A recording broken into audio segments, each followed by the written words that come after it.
Olá galera, graça e paz.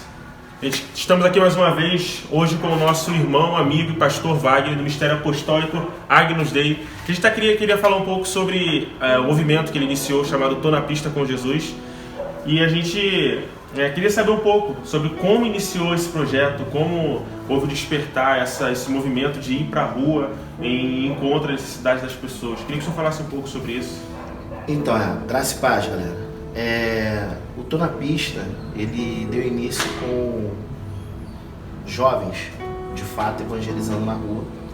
E a gente entendeu que o nome Tô na Pista, esses jovens, se encaixava com o evangelismo, o tipo de evangelismo, porque eles estavam indo de madrugada para a rua. E eu entendi, que se encaixava naquilo que era a proposta de Deus para a gente para aquele momento.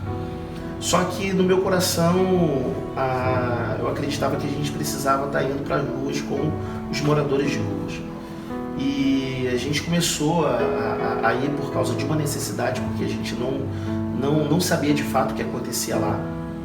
Então a gente começou a ir por causa de uma necessidade, levando quentinha, levando kits que a gente chamava, que era banana, maçã, biscoito, pão, à noite. Só que a gente percebeu que, de fato, eles não precisavam de nada disso. Mas, de fato, a gente foi pela necessidade da rua e tal, aquele negócio. Mas quando a gente estava lá e começamos a entregar quentinha ou kit, a gente percebeu que não era isso que eles precisavam. O que eles, de fato, estavam precisando era de pessoas para poder conversar, se relacionar.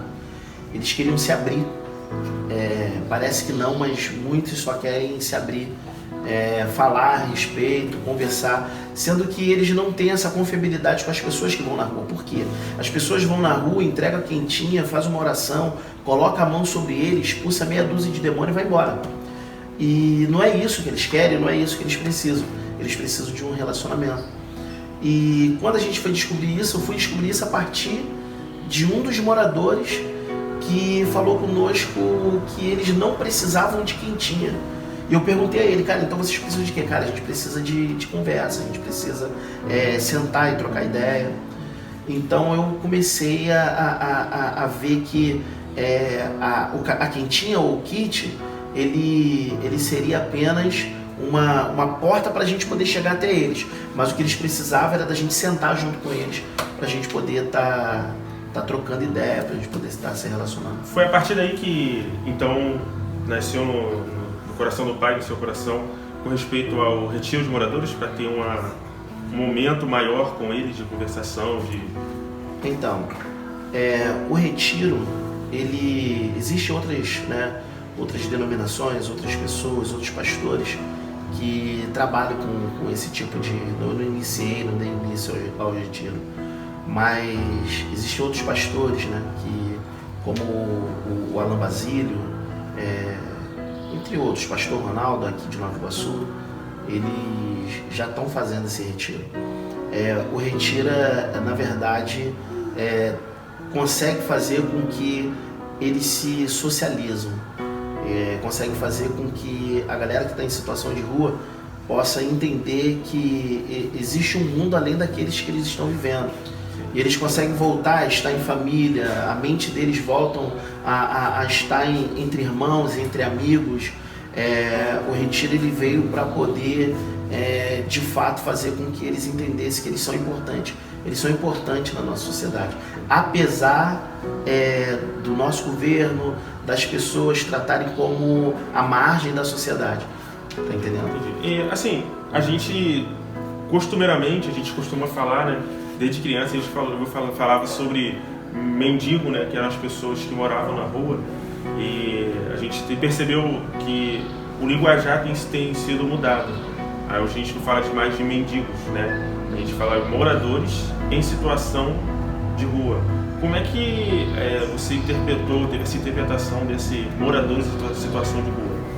Então,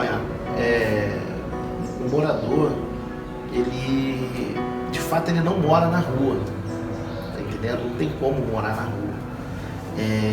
Eles estão na rua, mas eles não são da rua.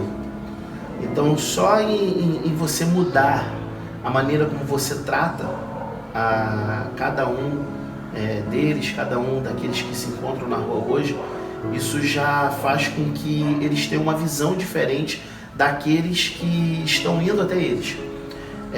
Primeiro que a gente precisa conquistar a confiança deles. Sim. E até a maneira de eu me relacionar com ele, ela precisa ser diferenciada. Ela precisa ser diferenciada. Não pode haver uma discriminação, não pode haver... Muitos, quando a gente está na rua, falam: pô, pastor, a gente gosta de vocês aqui porque vocês abraçam, entendeu? Porque vocês beijam, porque vocês ficam próximos, tá entendendo? Então, a nossa maneira de lidar com aqueles que estão na rua precisa ser diferenciada. Então, não são pessoas que deixam de tomar banho, ou deixam de comer, ou deixam de fazer a sua higiene. Eles têm os seus caminhos para poder fazer a sua higiene.